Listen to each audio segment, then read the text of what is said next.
Welcome. Take a slow breath in and gently breathe out. Allow your body to soften as you settle into a comfortable position. There is nothing you need to solve or fix. Just be here, breathing. Let yourself arrive fully in this moment, noticing the rise and the fall of your breath.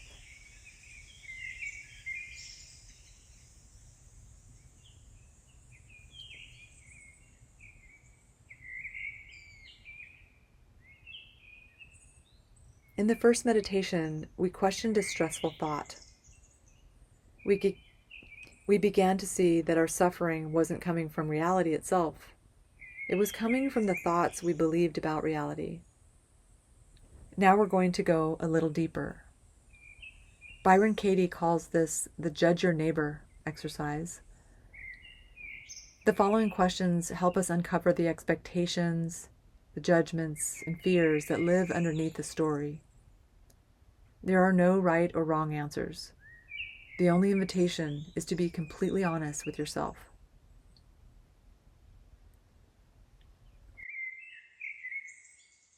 Bring back the same person and the same situation you were working with before.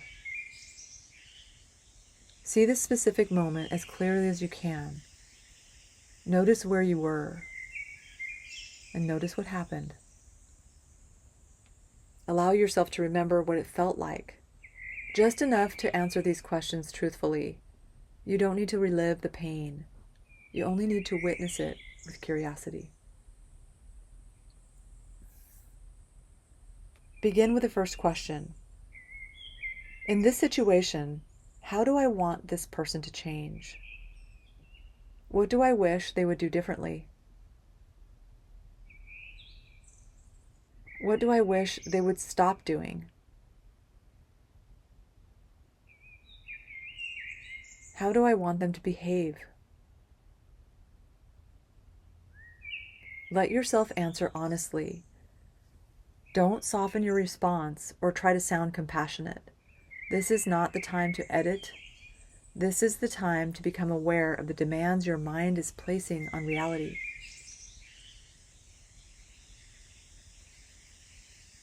Now ask the question, what advice would I offer this person? What do I think they should do? What lesson do I believe they need to learn? What do I wish they understood? Notice how naturally the mind becomes an expert on someone else's life. Simply observe your answers without judging yourself for having them. They are simply thoughts becoming visible.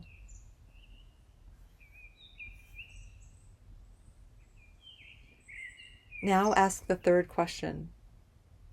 In order for me to be happy in this situation, what do I need this person to think, say, feel, or do?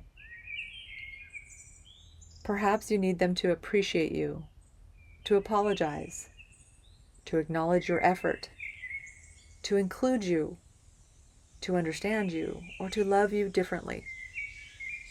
Whatever your answers are, simply allow them to surface. Notice how much of your peace has been placed into another person's hands, and simply observe that without criticism.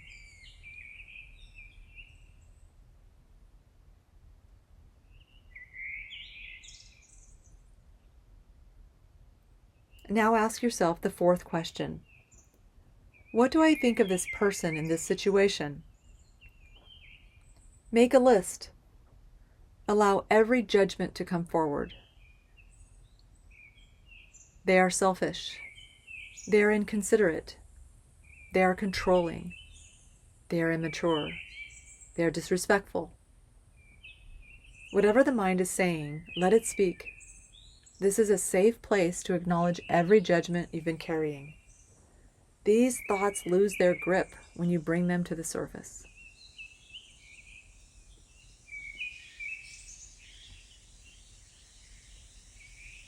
Now arrive at the final question.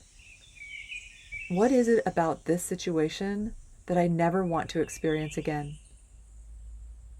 Slow down here. This question often takes us beneath the anger and underneath the blame. What is the feeling you're trying so hard to avoid? Is it feeling rejected, unloved, invisible, abandoned? Stay with whatever arises. Allow yourself to feel these feelings without turning away from it.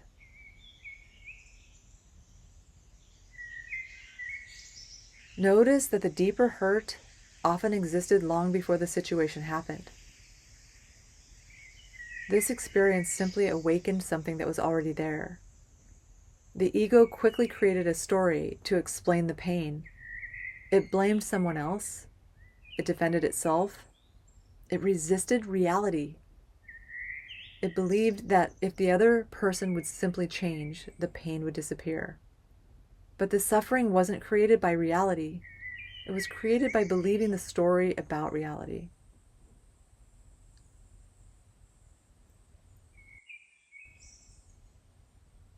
Now return to what you've learned through the work. Reality is simply what happened. The suffering comes from arguing with what happened. The suffering comes from believing the thoughts that tell us reality should have been different. When we stop resisting what already is, something begins to open inside us. We don't have to approve of what happened. We simply stop fighting with reality.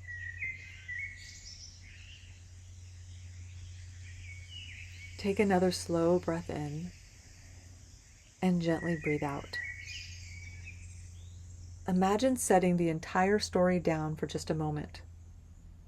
Not because the other person was right, not because you were wrong, but because you are no longer willing to carry the weight of every thought your mind creates. Notice the quiet underneath the story and the peace that has been there all along, patiently waiting beneath the noise of the mind.